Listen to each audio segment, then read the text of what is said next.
Thank you, Kiana, for those introductions, and thank you, Maggie and Jay, for supporting this project and tonight's webinar. And thanks to all of you for joining us. Before we begin with tonight's topic, diving into the planting plan, I want to remind everyone that as part of our Discover Hedgerows project, we're helping Thurston County community members with hedgerows implementation, including finding funding. In addition to the funding sources that Kiana just noted, we're working with other funders for these projects as well. So please reach out to us to discuss potential partnerships to implement your hedgerow projects. Let's start with a quick overview of what has come before in this Discover Hedgerows series and what's on our agenda for tonight. On our WSU Hedgerows website, you'll find the recordings from the previous two webinars in this series. So tonight I'm going to try not to repeat much of that information since you can skim through those recordings if you want to catch up. In the first webinar, we explained the types of hedgerows that we're focused on and the definition that we use, which is rooted in ecological restoration and water resources protection. We next looked at the multiple benefits of hedgerows and the reasons you might want them, as hedgerow goals govern everything we do in design. In that first webinar, we also provided a tour of the online WSU Hedgerows Toolkit. We talked about design basics and we got into plant spacing. Our second webinar concerned both planning for implementing a hedgerow and making an implementation plan, with a focus on 3 of the 10 planning steps that we highlight in our Hedgerows How-To Handbook. So, where are we heading tonight? Our focus is on creating a planting plan, and I've tried to pull out some of the planting plan concepts that are best described in person, since obviously you can read through on your own the sections of the toolkit that cover this subject. I'm going to cover these topics listed here, plus I'll show you the tools that we've created to help you apply these to your specific project and site conditions. At the end, we'll talk for a few minutes about what's coming up on November 10th with our in-person workshop at Piece by Piece Farm in Rochester. But first, let's provide some quick background for those who have not yet explored our online content or didn't participate in the previous webinars. We at WSU and our nonprofit arm, Native Plant Salvage Foundation, have been working with Thurston County's stormwater program intermittently for 5 years now to create and implement a still pretty new online hedgerows toolkit. All of the resources can be found at a specific WSU Hedgerows website, which you can easily find just by Googling WSU Hedgerows. In creating the toolkit, we started from the perspective of supporting agricultural producers in creating narrow buffers to protect water resources. And our passion for the power of hedgerows grew exponentially as we started to understand all the various benefits of hedgerows, whether you live on a farm or in town. Our content is geared toward agricultural sites, but can be adapted for smaller sites. And we're hoping to have some workshops for more urbanized sites in 2025. The online toolkit has many parts, and I'll share a few of them with you tonight. The backbone of this new Hedgerows toolkit is a 78-page how-to handbook, and it is the starting point for learning. And I just want to point out that the handbook is really worth downloading and paging through. We are still working on trying to get some funding to print out some to distribute. Although we do have a link where you can order your own copy if you really want to. It's unfortunately about $20 a piece, but several people have asked us for that opportunity. So we did find a company that offers that service. But as I said, we are hoping that in the next year we can get a grant source so that we can print those. And for those of you who like a physical book or don't like to do online reading, and you want it right away, you can order your own. But we're keeping our fingers crossed that we can get it next year to make it available to people as a printed document. So beyond the handbook, of course, there are all these other components that provide tools to our community for designing, implementing, and funding hedgerows. And I'm going to share a bit about a few of those tools tonight. But again, I encourage you to explore the resources on your own as they are abundant and ever growing as we learn more. All right, I just want to make a quick tour through the table of contents in the Hedgerows Handbook because that kind of shows you the scope of what we cover. So you can see that the sections break down all the steps. And so the first section covers hedgerows goals, and that governs the types of hedgerows. And that's a big part of what we covered in the very first webinar we did a year ago. Section 2 covers the planning and implementation in 10 steps. And again, that's what we did at the March hedgerow. And now today we're up to the third section, which is the planting plan. which really dives into all aspects of creating the planting plan and all the details associated with choosing plants, procuring plants, and the plant layout. Then section 4 gets into monitoring and maintenance, equally important. Then what we've done with all of the stuff that is online is these other little tools. We call those appendices because we refer to them in the handbook as they would be if they were actually a written document. But we are maintaining these as online only resources, not just for the financial issues, but because that way we can update them on a regular basis, and also because they include videos and other interactive tools. And I'll share a couple of those tonight with you. So if we zoom in on the hedgerows goals that are described, we can see that these types of hedgerows defined actually aligned with the various Natural Resource Conservation Service or NRCS practices. And that's really important for agricultural landowners looking for funding to align with the NRCS goals there too. And again, I highlighted all of the resources in the previous webinars. Not going to get into that tonight. So again, just go check out the abundance of resources. All right, enough with all the context setting. Let's get on with tonight's topic. So there is no doubt that it is daunting to imagine how you're going to take a strip of land that looks like this and transform it into something that looks more like this. And before we go any further, I'm just going to take a quick time out for some clarification that on page 46 of the handbook, I give a brief nod to the fact that our bias is in using native and water-wise plants and native and water-wise plants only.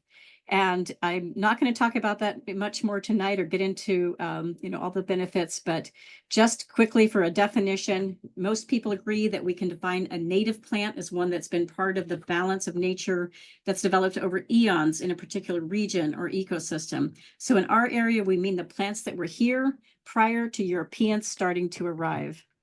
And the term water-wise, people often get a little confused by that, but it was coined for a group of plants that are not native to a particular area, but are from similar climates and that have qualities that support protection and conservation of water resources, assuming that they're planted in the right spot. So for our purposes tonight, the main features are going to be that they're drought tolerant once they're established, and they do not require chemical pesticides or fertilizers that can harm our groundwater, our local waterways, or our family's health.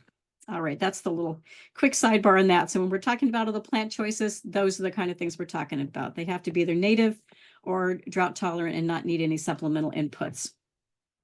Before we get into the nitty-gritty of how we choose plants, let's review some of the theory behind hedgerows and look at the different structural components, as we're going to need to pick plants for all of those structural parts.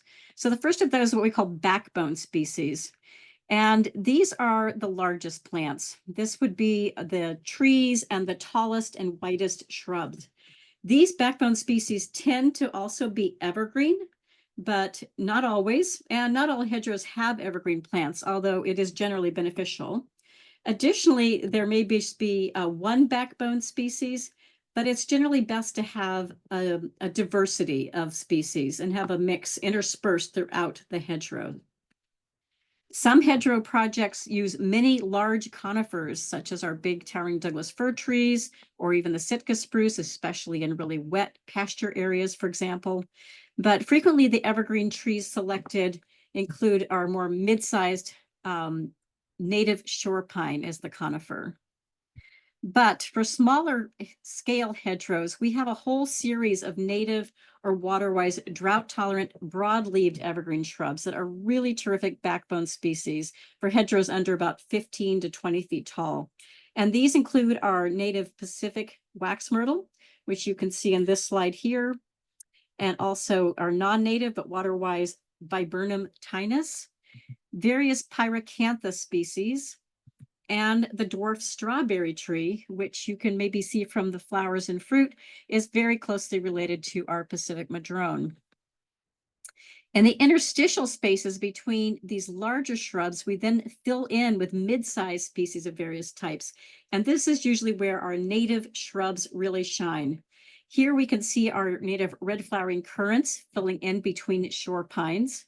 But other great species include our native serviceberry, ocean spray, tall Oregon grape, and various native and non-native viburnums, and of course many more. But you can get the idea that there's a lot of selection out there for this mid-story layer. And then for most hedgerows goals, we want to see an understory species layer as well. And I also use the word fill-in species here, as I favor and recommend shrubs that spread by rhizome for this lower layer. Especially useful for this are various native roses, especially the Nootka rose, which can be extremely aggressive and will fill the space very quickly. Or if you have a wet spot, our Rosa pisocarpa. Snowberries are a terrific plant that grows in all conditions and also spread to fill in the interstitial space very quickly. They're also an amazing species to support pollinators and beneficial insects. And then thimbleberries round out my top picks for this group of native, low-growing, fast-spreading shrubs. However, there are also some non-native or maybe just regionally native shrubs that also support many hedgerows goals for this low to mid layer here. A regional native is Rhus trilobata, which you can see here. This can vary in how high it is, not very many feet high, something like 2 to 8 feet high, but it can spread out very, very wide over time. So it kind of weaves and dodges through the other plants that are there, creating a nice mid layer and even a ground cover layer, depending on what the structure of the hedgerow is. That structure that it provides, as well as its flowers, support a lot of native bees. And then a non-native option, which is very popular because it's prized for its delicious and nutritious fruits, is the aronia berry, or Aronia melanocarpa, also known as chokeberry. And this is almost as flexible in its growing conditions as snowberry, and it's particularly prized for its ability to grow in wet pastures. Okay, so just to give you an overview that there are a lot of different options here, and I'm going to get into sort of showing you where you can see what those are, but we have so many choices from which to choose when we're thinking about our different different structural options for the different layers. So the next thing I want to talk about are these things we call add-on strips. And although our focus is creating structure of intermingling, oops, sorry about that. Our focus is creating a structure of intermingling and densely planted woody plants, there may be a great reason to use these add-on strips outside of the primary woody footprint. And so the first I want to highlight is an herbaceous strip. And that could be a mix of perennial flowers, self-seeding annuals, and even native grasses. And the view in this slide is actually a drawing of just that. So you see at the top of the slide are woody plants, but then at the bottom we have this whole strip of this that we call the add-on that's outside the woody footprint of perennial grasses and perennial herbaceous perennials that are native, perennial forbs. So this was actually drawn by my co-author on the Hedgerows Toolkit, Cameron Dunn. And last November, those of you who joined us for that may recall that we were testing out two different kinds of templates. For half the site, we were testing out a new WSU developed template. And for the other half of the site, our colleagues at Pierce Conservation District were testing out theirs, and theirs included a narrower woody structure, but then this big add-on of herbaceous. And they developed those herbaceous add-ons especially to provide more pollinator forage than might be available in the woody plants alone. However, I think we can offer a few cautions. The first is, and all of us who participated last year remember this, that they took a lot of time to plant these herbaceous add-on strips. But also they require more maintenance to maintain and sustain. We went to Helsing Junctions a few times this summer to weed around those herbaceous perennials because they were being encroached on by weeds, especially the nearby weedy pasture grasses. So looking back at Cameron's drawing, I want you to take a note that we left this space here between the woody plants at the top and the herbaceous plants strip at the bottom in order to prevent the woody plants from overtaking these. But in retrospect, I realized we really should have left a bigger space down here from the woody strip, the herbaceous strip and the planting field, because those pasture grasses are too close and are causing us some headache for maintenance. Nonetheless, it is very exciting, less than a year after it's been planted, to see how well all of these plants, including the herbaceous plants, are are thriving and surviving. All right, so another kind of add-on strip is a filtering strip. And this strip would be used to intercept the runoff from a farm field or from livestock manures in order to prevent those pollutants from reaching nearby waterways or maybe to protect wellhead areas. And for this, we would use densely planted native grasses, sedges, rushes, and bulrushes, as you can see in my little illustration down here. And these plants are adapted to seasonally wet areas. The characteristics of these grasses and bulrushes and so forth are that they have dense stems so that they can intercept the stormwater, and they also have a very strong rhizomatous root system that will quickly colonize the area and be able to withstand occasional flooding from these kinds of events of farm fields adjacent to local waterways. So as we talk about structure, I want to address whether you plant in rows or blocks. So many of the traditional hedgerow recommendations for agricultural spaces in the United States operate on the idea of the row strategy, with fairly sparse planting actually, and really wide spacing between those plants. Whereas our toolkit really leans in on the block direction with very dense planting. So again, I'm not going to revisit the material that we already covered in our first webinar in the series, but if you didn't participate in that, I would encourage you just to check out the first few minutes after we get through the introductory material of that Discover Hedgerows #1. Even if you just listen to that first section, I really lay out why we use the block style hedgerows that are densely planted.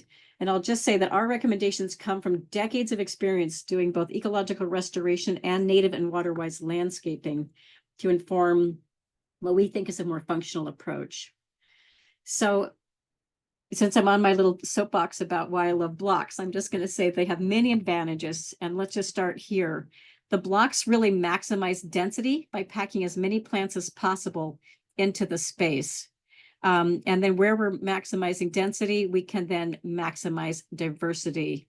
And that really mimics forest structure so that we have a bigger diversity of animals, particularly our insects and pollinators and the kind of wildlife we need to be successful in our agricultural areas. Then finally, the block style fills in really fast. And so the faster it fills in, the better it is for maintenance, because then the hedgerow plants that are desired crowd out the undesirable weeds. And it also just leads to a faster end result of the hedgerow beginning to perform the functions for which it was intended. But there are also reasons to do rows, although we are, not surprisingly, fans of what we call blocky rows. And so with a blocky row, we still get a diversity of species as our design kind of plans for maximizing the density and diversity by offsetting the plants within the row, as you can see with my little pen that just went zipping along there.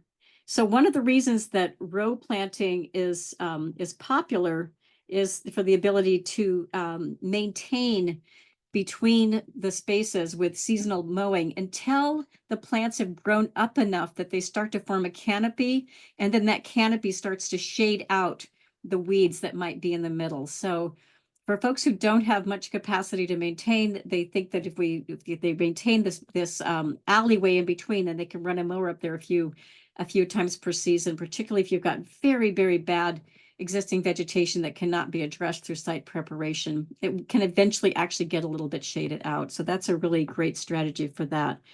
However, that leaving that space in the middle really does then tie you into performing that regular maintenance. So if you're going to make that choice, then you actually have to follow through on it, because if it gets out of hand, then it just spreads in to an area that's a little bit less densely planted. There's nothing there to stop the weeds from encroaching where you have the big opening for them, is where the red line is there. Okay. Additionally, another downside from my view about the mowing strategy is that we're really pushing the rhizomatous plants that will allow for quick spread. And so the goal would be that you don't intercept those guys by cutting off their new shoots as soon as they start to work their rhizome magic by popping up all over the place. So again, if they're being mowed regularly, then you really can't maximize that spreading and filling in and the weed suppression benefit that you get from that until the mowing stops. So ultimately, of course, what you're moving toward with this mowing strategy is to have the plants get tall enough and mature enough that they start shading out and even crowding out weeds. And so then at that point, the mowing can cease and the plants should be able to knit together like they do in the block style.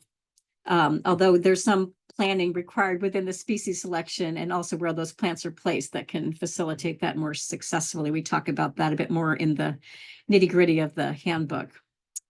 All right, so let's move on to under this idea of structural options to talk about where we place the plants and the considerations associated with that. So there are many elements to that topic of placement that I'm not going to get into, and most particularly the spacing for the different plants. First of all, we covered a little bit of that in some of the previous hedgerows, but moreover, the Hedgerows handbook has a whole section on plant spacing and calculations, as does the introduction to the ready-made planting plan templates that I'm going to show you in a few minutes. So what the plant placement tips that I do want to share with you start with this idea, which is that you need to plan your arrangement in relation to what's already there. So this will be revealed in your site assessment, of course. And so where you're going to place any large trees or shrubs is really important in proximity to whatever else is happening on the site. So that could mean paying attention to where shade is someday going to fall and potentially impact crops. So if you've got a crop row, section of crop rows like this, you want to be mindful that you're not going to shade those out by putting the hedgerows so close, or that you're not going to use plants that are so tall that they're going to cast the shade. Also, you can think about where the sun is going and which side of the crops you want to put the hedgerow on. So those are all considerations with regard to where shade is going to cast. Additionally, you want to think about like what kinds of things could be impacted. So it could be your high tunnel, it could be buildings, utilities, especially overhead power lines, fence lines, and a lot more. So all of that will be revealed when you do the site assessment. They're really thinking carefully about, okay, if I'm going to put some tall woody plants here, what's it going to impact? It's the bottom line on that. The next thing I want you to be mindful of is property boundaries. So we often call hedgerows living fences, but the hedgerow itself may not be very aware or respectful of where it might want to grow over your property line. So you really want to give yourself a good buffer from the property line, or else, you could collaborate with your neighbor and maybe get something in writing memorializing that agreement. But in general, if you're going to have a pretty large hedgerow near the property line, you want to make sure you're not impinging on the neighbors unless they're on board with that. All right. So most working lands hedgerows are in full sun, although occasionally they might be shaded out by something that's nearby. But when you think about a just planted project like what we see here, this was Helsing this summer, the one that we planted last November. It's, it can be hard to imagine when the plants are this small, just how soon that shade is going to develop. But remember that with our block strategy, what we are assuming is that there are taller species under which smaller species are going to spread. And so that could mean several layers of diminishing sunlight over time. So you need to plan for that eventual shade from kind of the interior to the exterior. So how do we plan for the shade that is going to come sooner than we imagine? So the first step really is paying close attention to where the sun is.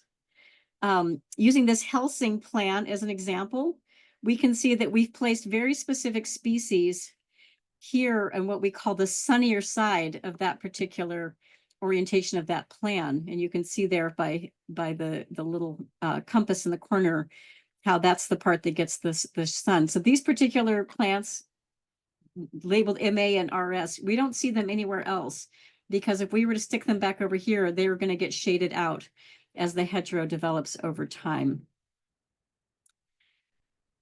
So that's the rule. Put the sun-loving mid-story and understory species where they're not going to be ultimately shaded out by the taller or canopy species.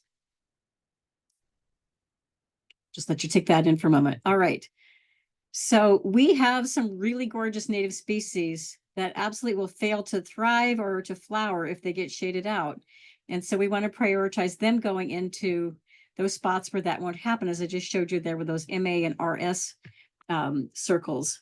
So we want to use these plants. It's not as though we're just saying, well, let's not use them because they're going to get shaded out, because they are really prized for their function in the hedgerow as well as for their beauty. So these include the mock orange, which is a beautiful fragrant flower. It's terrific for pollinators, particularly butterflies. Our native tall Oregon grape, Mahonia aquifolium, and our gorgeous red flowering currant, which is so super for early pollinators. And so all three of these highly prized native shrubs are in that category of the ones that really cannot afford to be shaded out, or you're going to lose their function. So step 2 then is planning for the shade and using the species that are super adaptable and can thrive in both sun and part shade, and sometimes even deep shade, depending on the species. So these are the deciduous plants that you see when you peer into a native forest and look beyond the conifers. So think about those sort of mid-story shrubs that we see when we look back through there.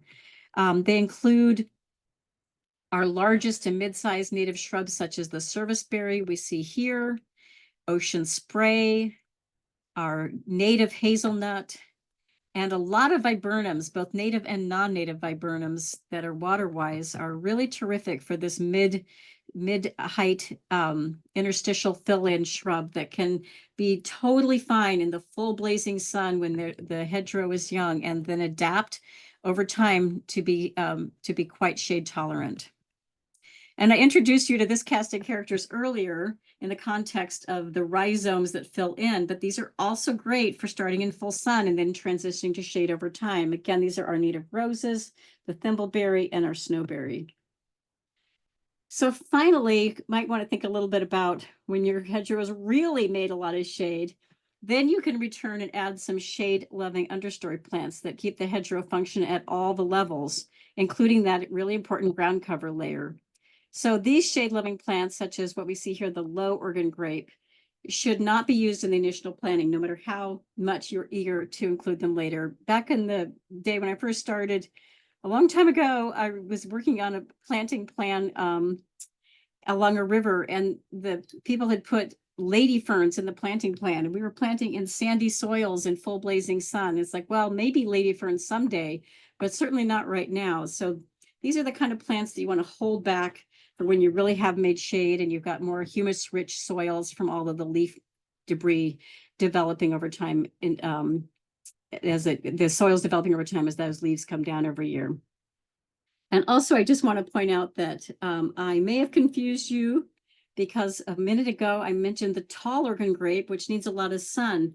So if you're new to plants, just note that there are these two species and they look kind of similar, but they have really different requirements. And if you want to know more, if you want to geek out with those of us who are plant geeks, you can read my old blog post on Mahonias.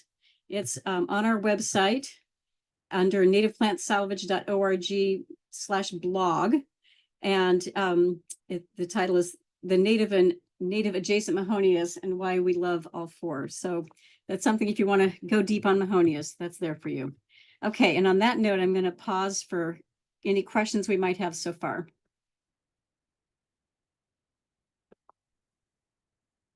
Maggie. There are no questions in the Q&A yet. We give folks a second, or should we just keep cruising? Okay. Erica, I think you're good to keep going. You've been very succinct so far, so we'll see if we have questions on the next one. Okay, great. Okay, so where do we start with this whole choosing plants question? And the place where we start actually is to send you back to our webinars number 1 and 2 in this series, or of course to the appropriate section of the how-to handbook. Because in the second webinar, we talked about the factors to investigate when you do a site assessment. And a site assessment is the starting point for many planning steps. But in the context of plants, you'll want to turn to the information you gleaned during your site assessment So you can select the plants that are going to thrive in the conditions that your site offers. If your site offers really challenging growing conditions, it is possible to do site preparation to improve some of those conditions, especially if your soils are very difficult to grow plants in, or maybe you might need to make some small topographic changes. And those things are all possible to do. You just have to plan for that, and the site preparation could take a year or even longer. But generally, we just think that it's easiest just to plan for the conditions that are already there, and you select the appropriate species that can ensure a successful hedgerows in those conditions. Challenging site conditions might just mean you have to narrow the list of plants you have to choose, but there are plants that are going to grow successfully in just about any conditions. You may not have quite the diversity that somebody who's got the perfect sandy, loamy, humus-rich soils is going to, without seasonal flooding, can grow. If you have something like, fully saturated clay in the winter, but you have plants that you can grow there too. So find the plants that work for your conditions. The other thing I want to point out here is that it's really common to have different site conditions across even just a single hedgerow site. And you just need to make separate plans for the different conditions. And that's why when doing a site assessment, you really kind of need to check out the whole area, especially with regard to soils and water drainage and so forth. Fortunately, the differences that you're going to encounter probably won't be as stark as these that I'm showing here, but the most common changes are sun versus shade, or dry versus wet, or maybe clay soils versus sandy soils, and that kind of thing as you move across a site where you're going to be putting the hedgerows. I want to just show you how we worked with that on our Oyster Bay farm. So there we had a lot of different planting conditions, and we therefore just responded by making multiple planting templates. These are just two of the templates that we used to account for the different changing conditions there. And so within this one set of these two little templates here, we can see that we have conditions that either dry or wet. And even within both of those, these are just rows right across from each other. They could either be sunny or shady sides of those rows. So if you can see right here, this is kind of the whole layout of the Oyster Bay Farm project. So all of these sections here are one type. These sections here are a different type. And so these orange sections are another type. The yellow sections are another type, and so forth. So we had, for this Oyster Bay Farm project, we had 6 separate templates that you can see here, and 58 double rows where we laid out the plants according to the different and changing site conditions. So it's not wild to have a lot of different conditions just on one hedgerow. Okay, then that was second webinar. Going back to the first webinar, we talked about the benefits that hedgerows offer and thus the many possible goals that you might have. And so this is really critical. The function that you want your hedgerow to perform is the #1 driving force for what characteristics the plants you select need to have. So I'm just going to say that one more time. The function you want your hedgerow to perform is going to be the driving force for what characteristics the plants that you select need to have. But don't worry, because I'm going to go through some examples, so it's easy to follow this idea. You'll catch on quickly. So as a reminder, in our first webinar, we identified these 9 benefits of hedgerows, and 1 or 2 of these are likely to be your highest priority. And so as an example here, for the hedgerow to achieve some of the goals, again, there's going to be specific plant characteristics. So here we're looking at livestock. So let's say that the goal here is livestock exclusion. And so we're looking for a living fence that's going to replace the existing fence when the fence posts wear out over time. So we want something that is going to form a dense impenetrable thicket and maybe have features that are going to repel the animals from traipsing right through it, such as prickles on the roses and big nasty thorns on the native hawthorn trees. So that's one example from that perspective. And now let's say our goal is pollinator habitat. So you want to have plants that attract the widest possible array of pollinators. And that means a full cycle of flowers from late winter through late fall. and also where possible butterfly larval host plants. So that's just sort of the gist of things. But I'm going to go through all the goals and show you how this works. So what we did when we putting together the toolkit is we considered all the types of hedgerows, and then we came up with a list of the top 14 plant characteristics that that the plants offered are going to need to have in order to support those primary goals. So this is that little list of 14 things, and you can find this in the handbook. And so I'll show you how these different characteristics play out as we move forward. So the next thing we did was we grouped the various goals that we'd identified. So we took those 9 goals and we lumped together the ones where the plant characteristics would overlap. So note that we combined a windbreak with both dust and odor management, because the plant characteristics are the same. Your goals may be different, but your plant characteristics are the same. So it's going to be structurally and plant-wise very similar. Similarly, we took all the things that are associated with screening or fence replacement, and we lumped all those together. And then there's this bucket of everything dealing with habitat, whether it's birds or pollinators or natural pest enemies. So it was just a way of kind of lumping all the goals so that they're a little easier to manage. And I just want to point out before we dive into this much more is that for each of these goals named, we selected a few plant characteristics, but note that every plant in the hedgerow does not need to meet the needs of these categories of characteristics. But to meet the goal, some of the plants with each of the recommended characteristics should be featured and dispersed throughout the expanse of the hedgerows. So you should have at least a few plants kind of throughout that achieve that have those characteristics kind of spread throughout. So let's just kind of quickly run through this so you can get a hang for what this strategy leads to. So for the lumped goals of windbreak, dust, and odor management, we need to have plants with these characteristics: dense foliage, tall evergreens, also the mid-height shrubs, and then foliage all the way to the low and ground levels. For the combined goals of dealing with waterways, erosion, managing floods, we need to have plants with these characteristics. So we're looking for thicket forming or dense woody structure, shade providing, dense root systems, foliage at lower and ground levels. We explained why we want all those characteristics in the handbook, but I'm happy to answer questions about them too. For interception of pesticide drift, we have 2 primary characteristics: the tall evergreen plants and a high optical porosity, which I am not going to get into, but we talked about it in the first webinar, and Cameron drew some beautiful illustrations for why this is an important feature for the design of hedgerows that intercept pesticide drift, so that, for instance, organic farmers are not receiving that drift on their property.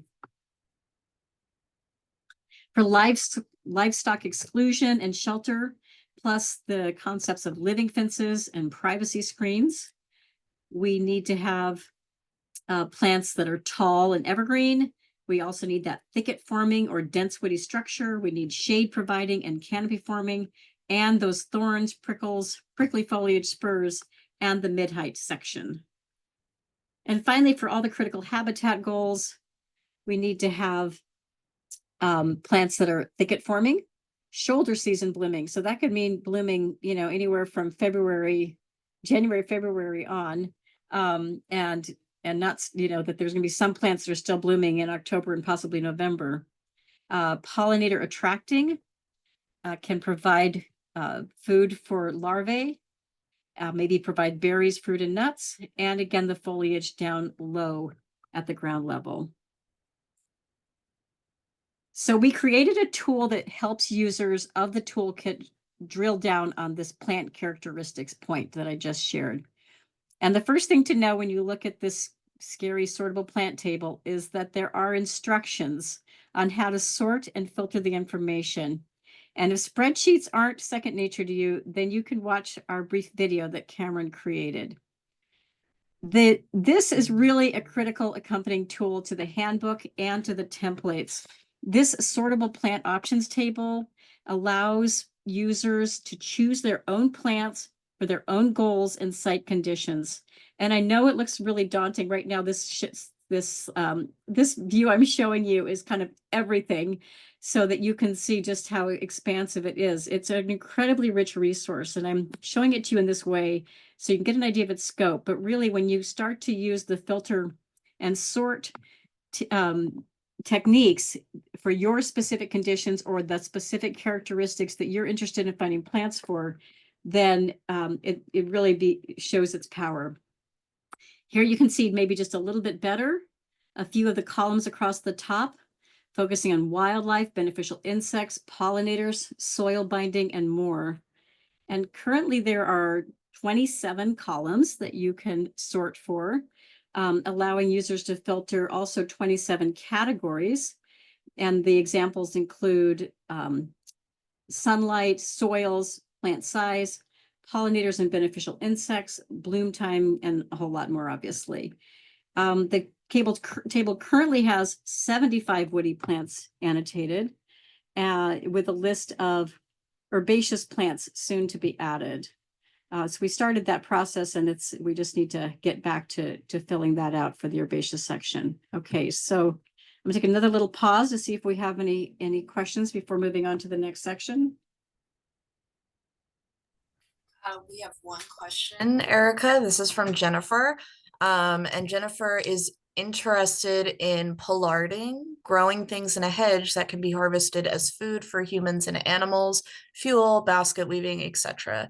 For example, willow that can be cut back every year for basket making material. Do you have information on this type of hedge? Yeah, it can absolutely be integrated. You know, I had this and I took it out because I was afraid I was going to have too much to talk about. So Jennifer, thanks for that great question. So the integration of crops, food crops is something that I think Kiana and I are both pretty passionate about. So we have a lot of native or regionally appropriate nut trees, for example. Fruits need to be a little bit more on that outside edge, the same way I showed you the mock orange and the red flaring currant being on the kind of the sunny side. Most of our fruits are sun loving, or they need sun. And so those would be kind of on the outside. In fact, I even have some great examples where people have their berries or dwarf fruit trees just outside the footprints, so that they get sort of maximize the benefit of beneficial insects.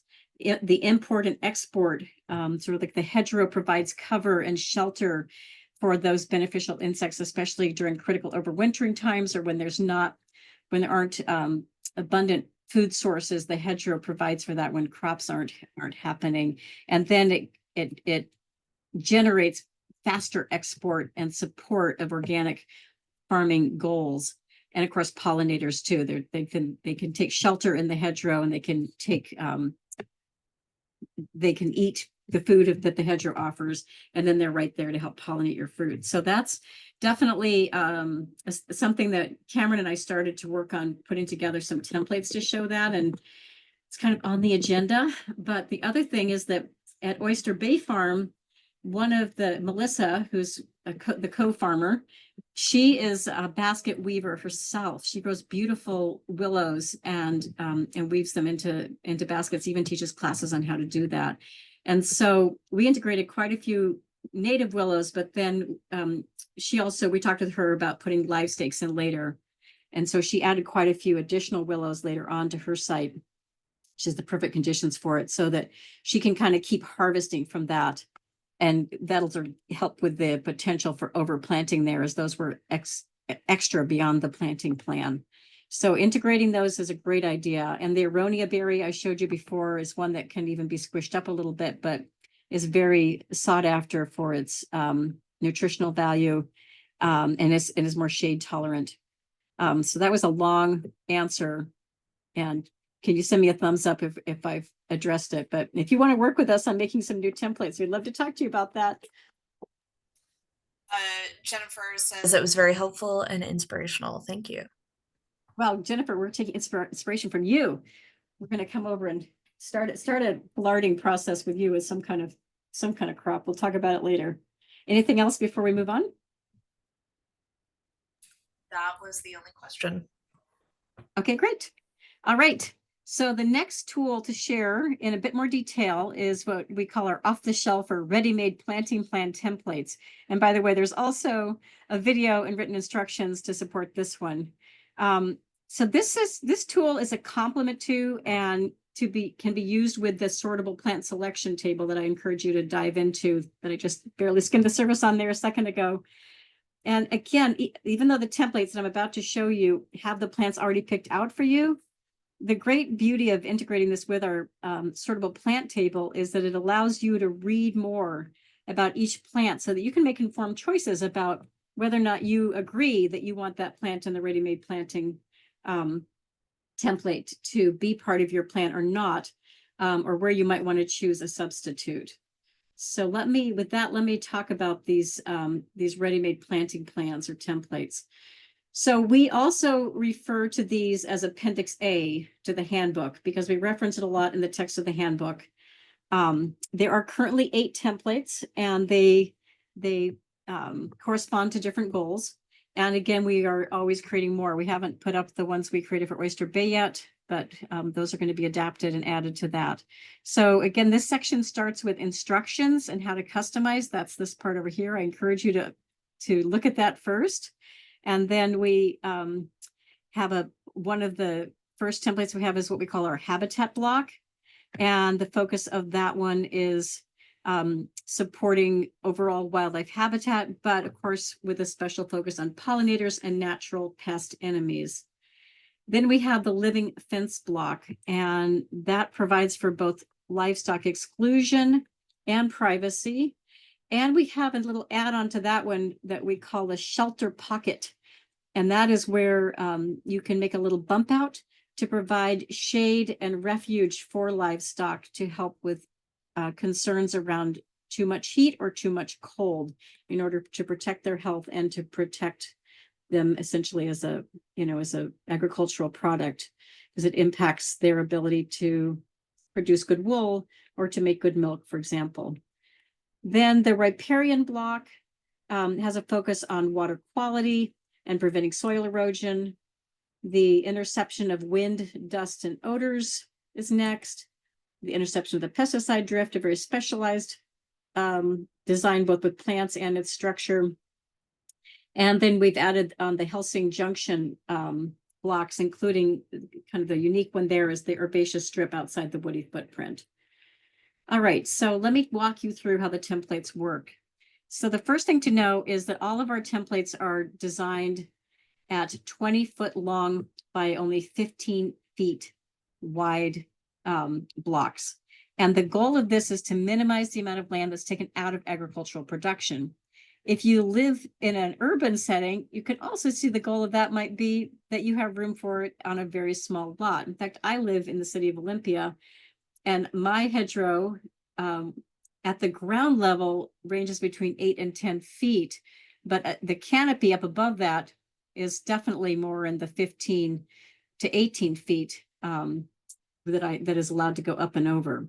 So it is possible to have a very small footprint, but a very big impact. Okay, so then the next part is that we put the reason for each hedgerow at the top, just so people can be clear, like, okay, so the goal of this is these things, in this case, wind protection, management of odor and or dust, and also privacy. And then we put the key plant characteristics that are for which that we're including in this particular template in order to achieve the goals that are noted at the top. Then we have a conceptual drawing of how the plants are going to overlap and knit together at about 8 to 10 years, which for some of the smaller plants is very close to their mature height and width, but not so much for the big plants. And I'll talk about that in a minute. Then we have a plant list with the numbers needed for each species for that particular block, as well as the recommended alternatives if substitutions are needed or just desired. And I'll talk about that more in a minute as well. And then we have the spacing plan for each of 20 by 15 foot blocks so that you can see kind of where to place the plants. And so you can see the little icons that correspond to those plants. Obviously the trees, there are fewer of those. So we have fewer of these big tree icons. And then we have more of the large shrubs. and then a whole lot more as we get down to the lower level species. All right. Finally, for each template, we have a phenology chart so that users can envision when the blooms and fruits are going to appear to ensure that there are continual cycles of support for habitat. In the ready-made plant templates, we have pre-selected these plants for each template to accomplish a few things. The first is that we match the recommended plant characteristics for each template's goals. And we've also selected a variety of plants within that goals parameters that are going to result in a diversity of plant color, plant size, plant shape, and bloom times across the hedgerows expanse. Because again, that diversity of plant shape and bloom really enhances the diversity of the animals. And then we've also chosen species that are just most likely to thrive and ensure a successful outcome. So there aren't as many of those sort of like maybe this kind of species. They're more the tried and true in the templates. That said, you can and you should adapt these templates as desired. I think that one of the great things about them is that they give you the flexibility to say not this, but maybe that, and to just change things up. And we give you the tools of how to do that in the instructions for the templates to adapt these, so you can keep a little of what you like and throw out what you don't like. Additionally, you might find that there's a couple of templates that address a couple of different priorities that you have. And so you can kind of mix and match within a few of the different templates. And that's a little bit of what we were going to see for the piece by piece farm in November. Okay, so whether you're using one of our templates completely or you're just adapting one, we really encourage you to pay attention to this section that I just showed you called the alternative options. And so why do we have all these alternative options? Well, the first is that they offer you flexibility in case the species that we list aren't available, or maybe you just don't like that recommendation. It doesn't work for you. But even if you do like the recommendation and those species are available, we really want you to consider adding some of these alternatives anyway, kind of mixing it up a little bit. So here's a planting plan where we alternate every other block with a different broadleaf evergreen, for example. And so by alternating every other block with those different plants, we then add a lot of plant diversity. And plant diversity begets diversity of hedgerows functions, especially when it involves supporting a diversity of habitats. So here's a section of our upcoming planting at Piece by Piece Farm on November 10th. And you can see that we have several sets of alternating shrubs so that every 20-foot block is a little different from the one that came before it. Thus, we're going to be enhancing the diversity across the whole hedgerow expanse. Another reason to mix up these species diversity by really tapping into those recommended alternatives is that you can then increase the survival and ensure a functional hedgerows. So if you have more species, if one species then fails consistently, you're going to have backups in place, and ideally those are going to be thriving. It does sometimes happen that for whatever reason, one particular species isn't right for the site, even though all the signs pointed to yes. Another thing that might happen is that you might have bought that species from a nursery where, for whatever reason, they just aren't super healthy plants, and you just find that nursery's plants are dying consistently across your project. It's not great to hear about, but those are the kinds of things that we have encountered. And that's one reason we really recommend mixing it up and not putting all your eggs in one basket. In the handbook, we have a whole bunch of top tips, or what I'm calling here the other factors to consider. But for tonight, I'm just going to focus on two of these. So the first is size. So plant size and structure and the density are critical factors for achieving your goals. So I really want you to be sure to research the mature sizes thoroughly to be sure that they're going to be in scale for what you really want. So again, you can look at the sortable plant table to help you with this, because we do have the height and width at 8 to 10 years and the height and width at maturity. And as I said a few minutes ago, that when you look down the list for the smaller plants, sometimes those are not that far off. But here we're looking at the big trees, and you can see that the height at 8 to 10 years of 12 feet is darn sight smaller than the height of maturity at height at maturity of 250 feet for this particular tree, for example. So, you know, that could have a big impact if a long term that's going to shade out your crops, for example, or have some other impact on your site. So just be really sure that you know what you're looking at there in terms of size. And look at that table where we've already done the research to show you what the parameters are. We kind of put the maximum or a range in. Obviously, site conditions are going to determine how big a plant grows and how fast it grows. But these are sort of the best knowledge from multiple sources that we could glean.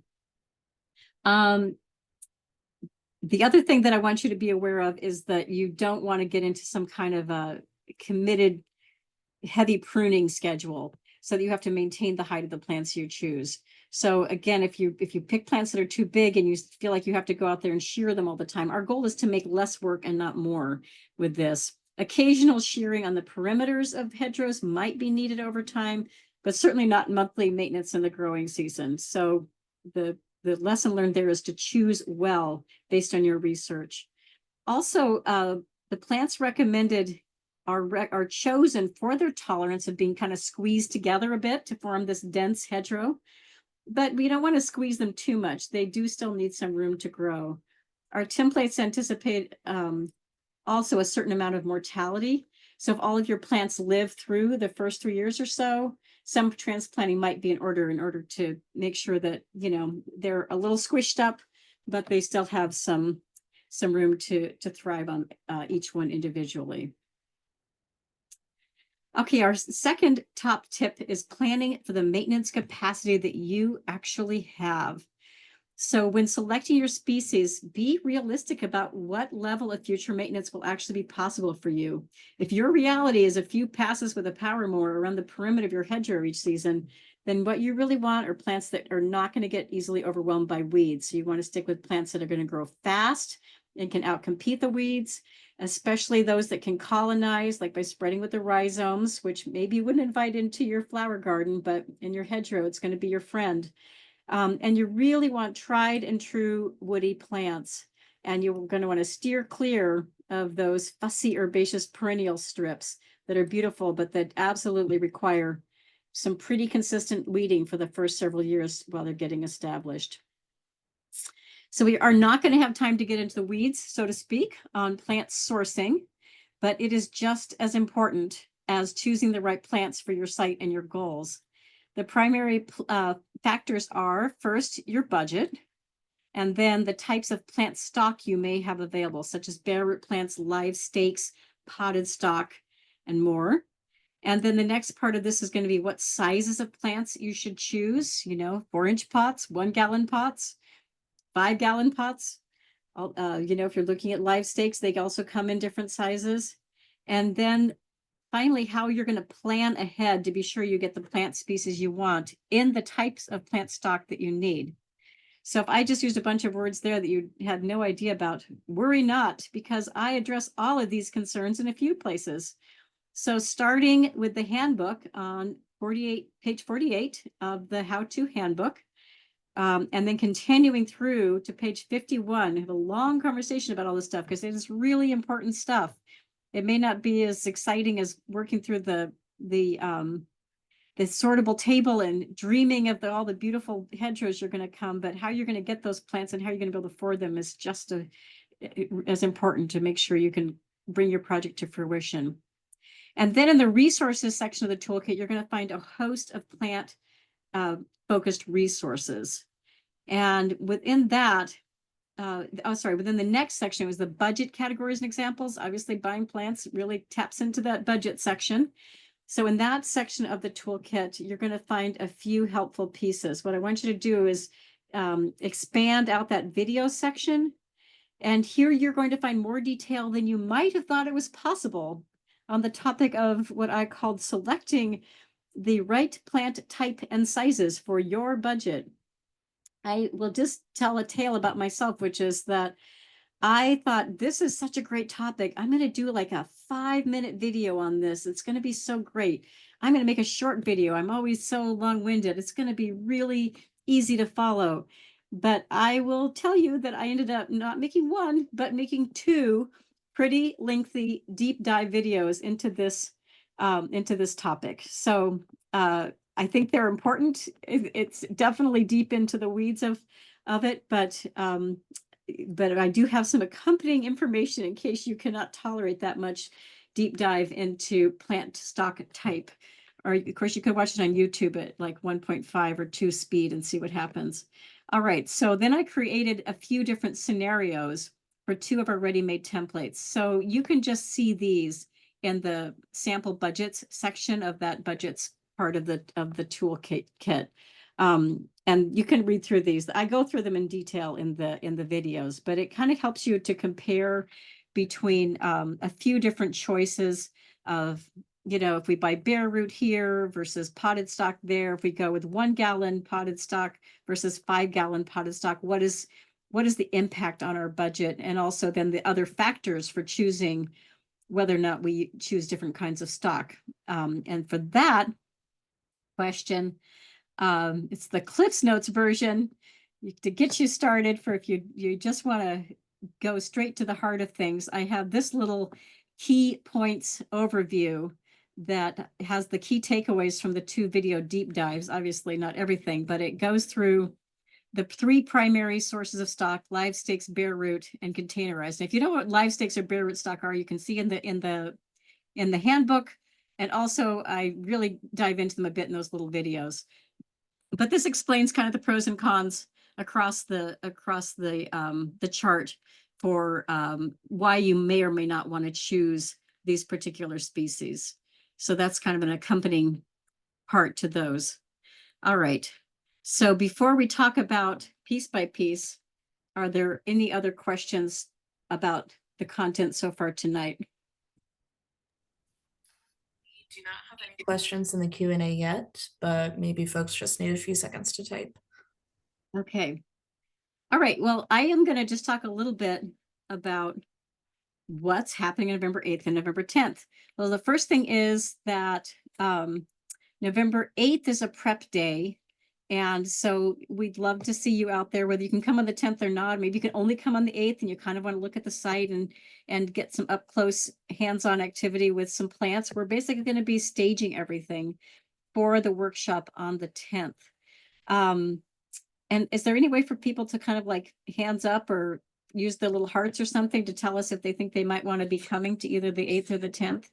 You folks can use your little emoticons and share that. That'd be great. Oh, thumbs up. There we go. We have 1 thumbs up. Excellent. Anybody else think they might want to join us? There's another thumbs up. Excellent. Maybe you want to know more about what we're going to do before you commit. No worries. All right. So it's going to be great. The farmers, Kelly and Laura, are terrific. They have been preparing this site since last winter. We've actually been in conversations about this project for a year and a half. We originally were going to do it as a winter project. So we were going to use bare root plants, but we're not, because it's the wrong time of year for bare root plants. We're going to use potted stock and live stakes. The soils are terrific. You can see that here. So what we're looking at right here is kind of the main leg. This runs parallel to the roadway. And so we're going to go up this way, whoops, quite a few feet. And then it's a little confusing, but we're doing a jog. Now we're looking back at that leg I just showed you, but we get up here and we turn the corner. And I think you'll recognize this cast of fabulous characters here. My, whoops, terrific colleagues, Kiana, Maggie, and Jay. As we say here for scale, so you can see this is kind of the last little leg that we're going to do. And that's across the back of their property adjacent. This is a roadway that's adjacent to the neighbor's ranching operation. So, so what are we going to do here? We are going to install 32 templates. Again, the templates are 20 feet long by 15 feet wide. We're going to do almost 1,000 plants. That sounds scary, but I want you to remember that about 325 to 350, depending what we end up with, are going to be snowberry live stakes. So that's kind of fun. If you've never installed live stakes before, it's going to be great to do, especially because their soils are so much nicer than the last time we did live stakes, where it was really hard to get them past the rocks. So that's a fast installation on about 1/3 of the plants. Within that, we've got 20 different species that we're going to be putting in, and we have some materials that we're developing that will help you learn about those species and why we chose them. So I've been sharing with you some of these are Cameron's drawings of the planting plan. So we'll be having a variety of these different blocks. As I mentioned before, we're going to be mixing up different species so that we can have a diversity of flower type and bloom time across the entire expanse, because these people are vegetable farmers. And so we really want to recruit and support as many pollinators and beneficial insects and other non-insect natural pest enemies as possible.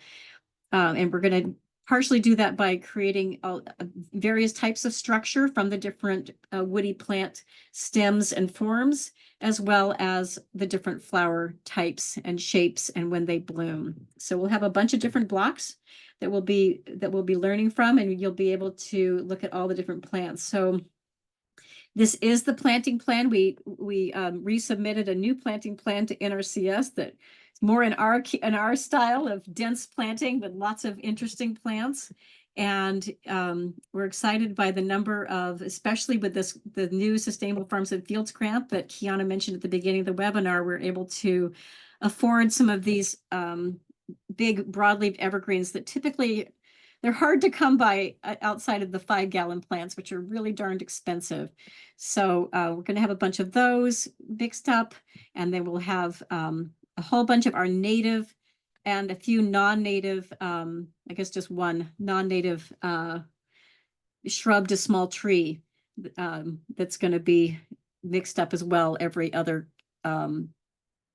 block. And then here we have a mixture of a non-native, but really great. I mentioned that before, the great crop, the aronia berry, and our native black-cap raspberry. Laura's really loves that native black-cap raspberry. It's also very prickly, great for certain kinds of habitat. Native rose, and then native to Southern Oregon and Eastern Oregon are Roost trilobata. Abelia is semi-evergreen, still providing hummingbird nectar well through November. And then those other great shrubs I mentioned, my top pick shrubs, the Nootka rose, the thimbleberry, and the snowberry are all there. So so it'll be a fun time to be able to experience both native and water-wise plants at different scales and how we mix and match those. And then I should just give a little nod that we're going to be having some more of these in March.